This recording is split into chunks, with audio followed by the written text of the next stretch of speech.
Hello and a warm welcome to Federal's special program, Capital Beat. It's a day of polling in Madhya Pradesh and Chhattisgarh, but I want to focus today on Madhya Pradesh.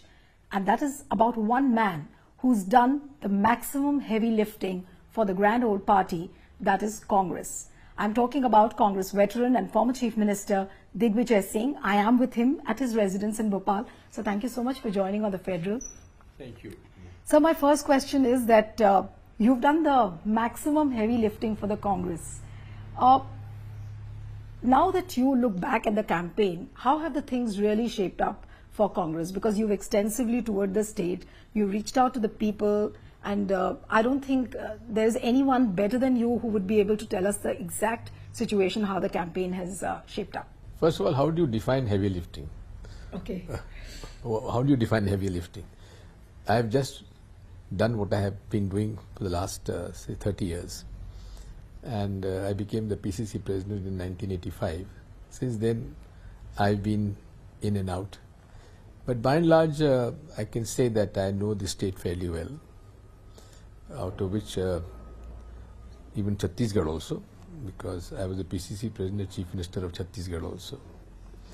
So I can see the trend, then I can see the anger among the people against the BJP and the present incumbent. There is a huge anti-incumbency against him, and also we are much better prepared than what we were in 2018. Right. What do you think has been the dominant factor? Of course, corruption is one big issue which people are talking about, the 50% Sarkar of Shivraj Singh Chauhan. But now that Narendra Tomar's son's video has also become viral, that of course has been a compounding factor. But on the ground, when you interact with the people, and I especially met a number of people who said corruption is not that big an issue, wo to Congress bhi karti hai, wo to BJP bhi karti hai. That's a general refrain. So do you think that corruption will be one driving factor, you know, when the voters cast their vote? See, you are right. There have been instances of corruption. There is no institutionalized corruption. There's a difference between individual corruption and institutionalized corruption. For example, say recruitment. Vyapam onwards, it continued till this year, where Patwaris were selected. And they have used online examinations to manipulate the results. So, institutionalized corruption is an issue. For example, illegal mining of sand. It is across this state. Right. Then every works department, first you have to get yourself registered in the right category. Then you have to influence that the tender document is so formed that it only restricts that to few of the top ones. Number 3, then they sort of do internal adjustment, and then the person gets a contract, and those who sort of play along with him, they get the also benefit of that. After the contract has been awarded, the work starts. Now, the project itself is top heavy. Right. It is about 25 to 30% more than what it should be. Right. After that, the construction, the overseer, AE, EE, SC, CE, ENC, minister, chief minister. There are 8 levels in which they have to get a cut, give a cut. And finally, to get after the work is completed, to get the final payment. It went to an extent where a contractor went to the High Court that out of my pending bill, they are demanding 50%. Right. Now what kind of quality can you maintain in such kind of a institutionalized corruption of works department? And Prime Minister says, na khaunga, na khane dunga. All right. So there's another bit about the Ladli scheme. People feel that, that could be the cornerstone for BJP because that's quite popular. A lot of women with whom I interacted, they said that this is one of the most popular schemes. And given the fact that you have more than 2 crore women voters, could that really influence the votes somewhere as far as the women folk are concerned? First of all, let me tell you one thing. They've been in power since 2003, in December. They never thought of this. In fact, the direct transfer of benefits was initiated by the Congress party during Manmohan Singh's time, and 2019 our election manifesto mentioned that poor families will get 6,000 rupees per month directly into their accounts, in the accounts of women. That was the original scheme, which was then adopted by Karnataka Congress party, and we went with that to the people. It was very, very sort of popular. So about 5 months before the elections, Mr. Shivraj Singh Chauhan sort of did a cut paste of the R scheme and came out Ladli Behna. But let me tell you one thing. People realize that it's a sort of a scheme to give money to the women or to the beneficiaries out of the state funds for elections. Right. And that too is also peanuts. Absolutely. The inflation has taken away almost 3,000 to 4,000 rupees per month from any small, medium class family. If you just see the electricity bills,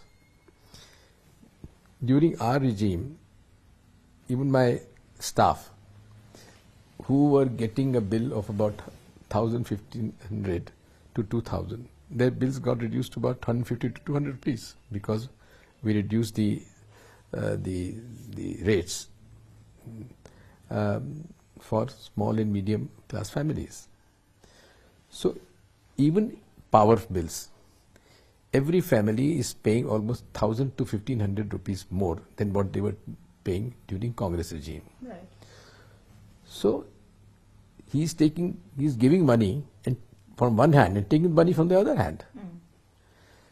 And that too, if you just see the household budget, what about the petrol, diesel, increase in the school and college fees, increase in treatment, in medicines.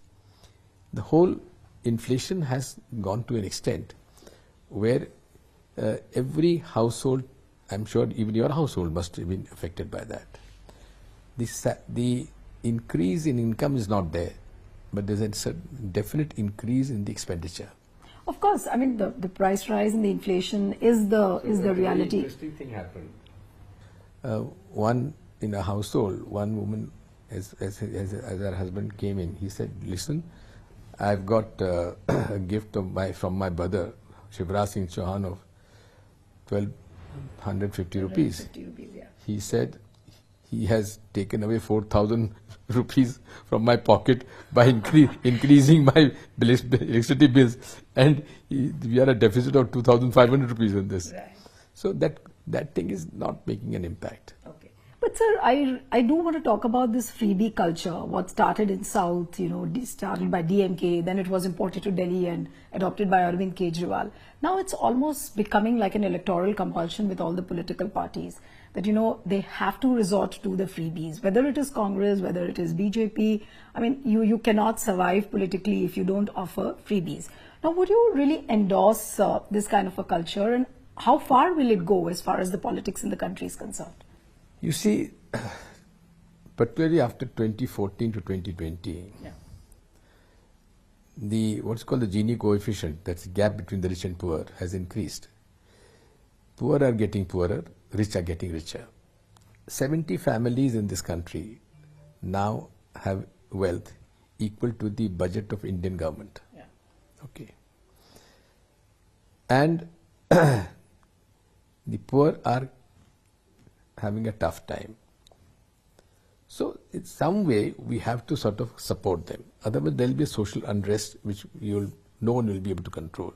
And it is started happening.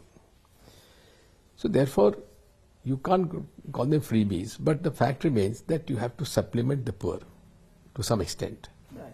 How you supplement, in what scheme you do, is your choice. This is the choice. No, but many political commentators say, and the people with whom I've interacted, कि जिसने ज़्यादा किसी को freebies दी, vote तो उसी के नाम पर पड़ेगा. So is that also a political reality on the ground which you're sensing? See, the point is, for example, as a chief minister, I gave free power to the farmers for 10 years. I gave free power to the needy, the scheduled caste, scheduled tribes and the poor. So we paid out of the state budget. So we have X amount from taxes, and Y amount we raise our resources through bonds and loan. So X plus Y is the total kitty. Now you have to ensure that where do we use that Z funds? What should be the priority?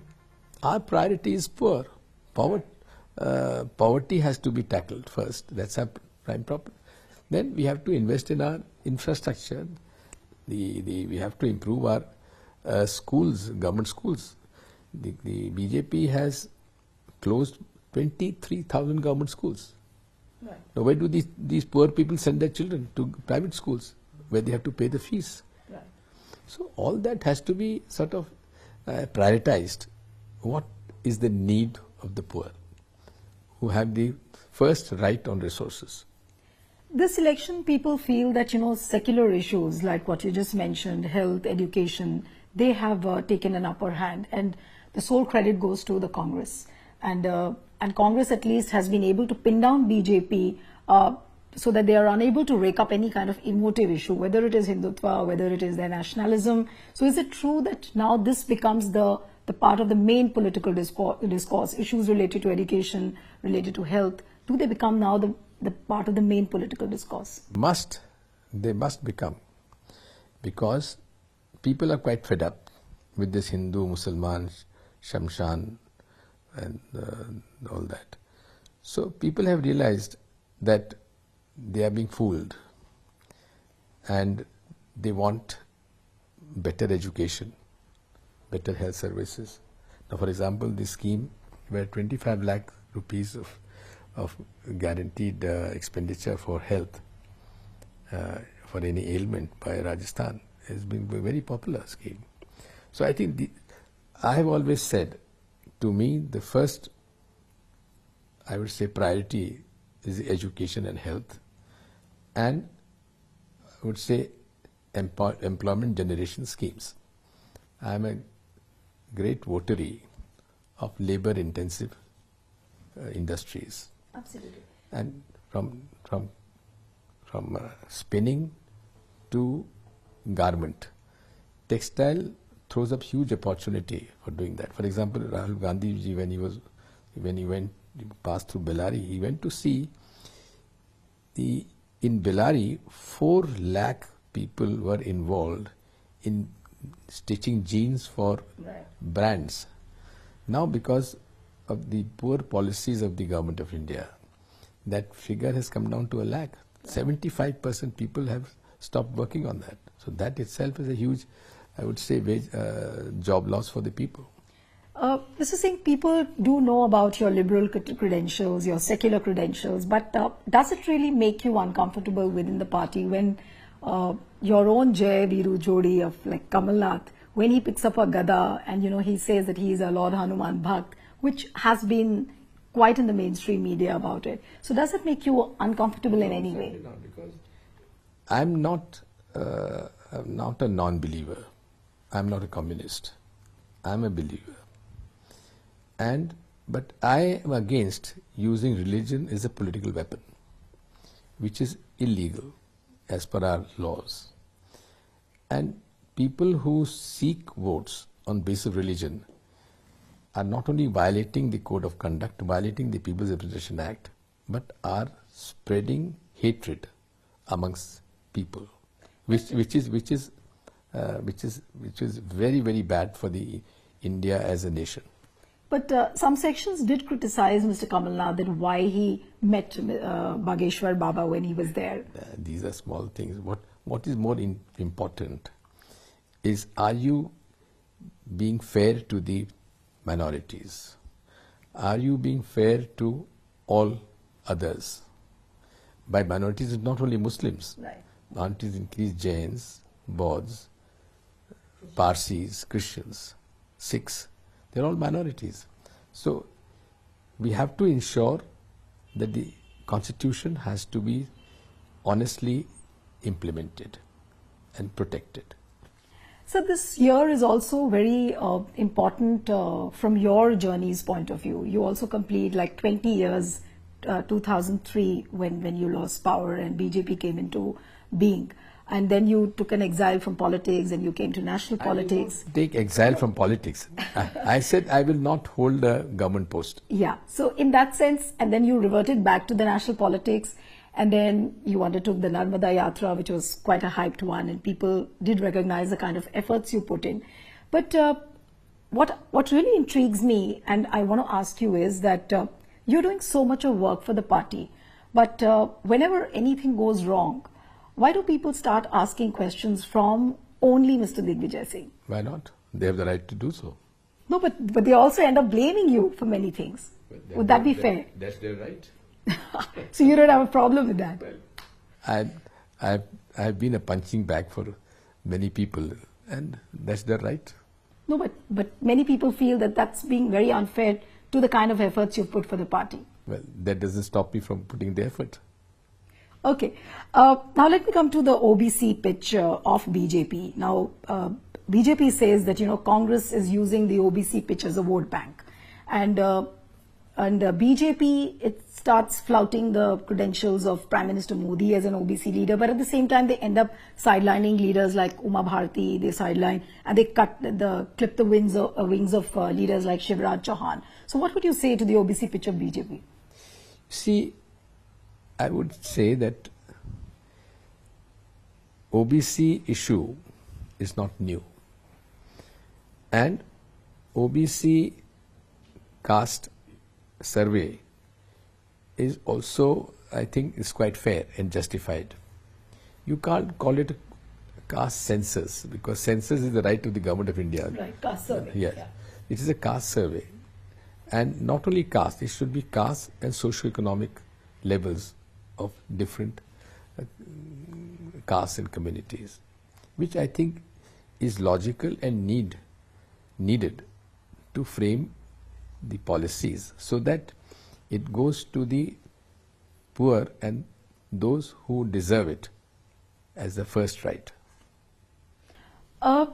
So what would you really say to the Modi factor? In every election, media discusses about how potential is the Modi factor. But be it Chhattisgarh, be it other poll-bound states, now the factor is waning. Now, after Modi ji completes 3 terms, what would... 2 terms, sorry, and this is going to be the 3rd term. So what Hopefully would... not. Okay. So what would you really say to the Modi magic? What media... There is no magic. Okay. There's no magic. People sort of got enamored and they bit into what he had sort of conveyed, that he will come as a savior. He will change the economy, he will give jobs, he'll bring back the black money, he will finish the terrorism. He's done nothing. He's one of the most, I would say, failed Prime Minister the Prime Minister India has ever had. He has failed on the economic front. He's failed on the social front. He has failed on the front of our foreign policy. The only where he has been succeeded is creating a hype around him, the halo around him, through spending huge sums of money and buying off, his space in the media. But I would now come to the most important part of the interview, and that's the last lap, I would say, that many believe that in Madhya Pradesh, Congress would win, they would form the government, but probably not a very comfortable majority. So what if you get a number like 125 or 130? Would Congress be comfortable enough? And would that fear not be lurking, or what happened in 2018? We don't have any more Scindias with us. But what if BJP creates another one? There aren't any. Are you confident 100% that you would not have another Scindia in the party? Yes. Okay. Wish you all the best, Mr. Singh. Thank you so much. And one appeal to the viewers who are watching this interview, subscribe to our channel, send us your feedback, and stay tuned to The Federal.